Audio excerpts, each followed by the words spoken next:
மச்சான் திருச்சியில் 40 வீக் கோலார் பையன் மச்சான் எல்லாரும் எப்படி இருக்கீங்க? மணி பார்த்தீங்கன்னா நைட்டு 11. கொடும்பாலூர் சந்தைக்கு போயிட்டு வியாபாரம் முடிச்சுட்டு நம்ம விராலிமலையில் வெயிட் பண்ணிட்டு இருக்கோம் சாப்பாடு வாங்குறதுக்கோசரம். என்ன ஒரு சம்பவம் ஆகி போச்சுன்னா, இன்னைக்கு கொடும்பாலூரில் செம்ம மழை நண்பர்களே. மலையில் நேரம் வீடியோ எடுக்க முடியல, வியாபாரமும் பார்க்க முடியல. நம்ம படுதா பார்த்தீங்கன்னா எடுத்துகிட்டு போவதனால மலையில் சரக்குலாம் நனைஞ்சு ரொம்ப பார்த்தீங்கன்னா இன்றைக்கி பாதி விற்றும் பாதி விற்காமையும் ரொம்ப மனசு சங்கட்டத்தோடு நேற்றும் பார்த்தீங்கன்னா சரியானபடி வியாபாரம் இல்லை, இன்றைக்கும் பார்த்தீங்கன்னா வியாபாரம் இல்லை. ஒரு பிஸ்னஸ் பண்ணலான்னு போகும்போது தான் மச்சான் ரொம்ப சோதனை மேலே சோதனையாக வருது மச்சான். நான் ஓன் வாய்ஸ் போடக்கூடாது, திரும்பி பேசக்கூடாதுன்னு இருந்தேன். நான் என் வண்டியை ரெடி பண்ணுறதா, என்னோடய பிஸ்னஸை டெவலப் பண்ணுறதா, என் ஃபேமிலியை ரன் பண்ணுறதா, என்ன பண்ணுறதுன்னு எனக்கே தெரில. எது தொட்டாலும் தொட்டதெல்லாம் கஷ்டம் கஷ்டம் கஷ்டம் நஷ்டம்.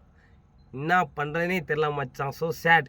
இது மாதிரி உங்கள் லைஃப்லேயும் போயிட்டு இருந்துச்சுன்னா மறக்காமல் கமெண்ட் பண்ணுங்கள் சரிங்களா? எனக்கு தூக்கம் செம்மையாக சொக்குது. காலைல 5 மணிக்கு எழுந்திரிச்சு மணி பார்த்தீங்கன்னா 11 மணி வரையுமே இன்ன வரைக்கும் ஓயாமல் வேலை செஞ்சுருக்கேன். இன்றைக்கி எனக்கு எவ்வளோ தெரியுமா லாபம்? சம்பளம் கூட ₹1 கிடைக்கல. ரொம்ப மன கஷ்டம், ரொம்ப ஃபீலிங்காக இருக்கேன். சரி ஓகே, என்னதான் இருந்தாலும் நம்பிக்கை தளர விடாமல் தொடர்ந்து ட்ரை பண்ணுவோம்.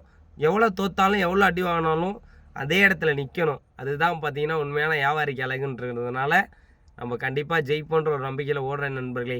என் கூட பார்த்தீங்கன்னா என் ஒய்ஃப், அப்புறம் என் மச்சான்ஸ், அப்புறம் இன்னொரு மச்சான் சாப்பாடு வாங்க போயிருக்கான். எங்கன்னு பார்த்தீங்கன்னா விராலிமலையிலே கோயிலுக்கு எய்த்தாப்பில் இருக்க ஃபேமஸான சிக்கன் ரைஸ் கடையில். எவ்வளோ தான் கஷ்டம் வந்தாலும் நல்லா சாப்பிட்டு தெம்பா இருங்க.